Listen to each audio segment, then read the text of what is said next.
പാലക്കാട് അട്ടപ്പാടി ചീരക്കടവിൽ കാട്ടാനക്കൂട്ടമിറങ്ങി.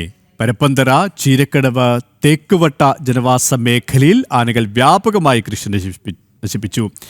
കാട്ടാനക്കൂട്ടത്തെ കാട് കയറ്റിയെന്ന വനംവകുപ്പ്. പ്രദേശത്ത് വനംവകുപ്പിന്റെ ജാഗ്രതാ നിർദ്ദേശവുമുണ്ട്. ഇവരുമായി അരുൺ ആലത്തൂർ ചേരുകയാണ്. അരുൺ, ഈ കാട്ടാനക്കൂട്ടത്തെ കാട് കയറ്റിയെന്നാണ് വനംവകുപ്പ് അധികൃതരുടെ നിലപാട്. അതേസമയം വീണ്ടും കാടിറങ്ങും കാട്ടാനക്കൂട്ടം എന്നുള്ള ഒരു ആശങ്കയിലുമാണോ ജനങ്ങൾ?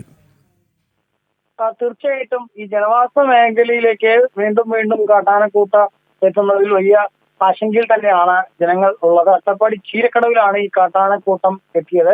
പരന്തംപാറ, ചീരക്കടവ്, തേക്കുവട്ട തുടങ്ങിയ ജനവാസ മേഖലയിലൊക്കെ ഈ കാട്ടാനക്കൂട്ടം സ്ഥിരമായി എത്തി അവിടെ വ്യാപകമായി കൃഷി നശിപ്പിക്കുകയാണ്. വനം വകുപ്പ് പറയുന്നത് ഈ കാട്ടാനക്കൂട്ടത്തെ കാട് കയറ്റി എന്നാണ്. പക്ഷെ ഈ പ്രദേശത്തെ വനംവകുപ്പിന്റെ ജാഗ്രതാ നിർദ്ദേശം ഇപ്പോഴും തുടരുന്ന ഒരു സ്ഥിതി ഉണ്ട്.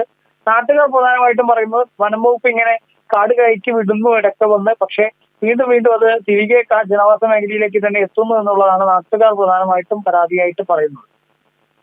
അരുൺ ആലത്തൂരാണ് വിവരങ്ങൾ നൽകിയത്.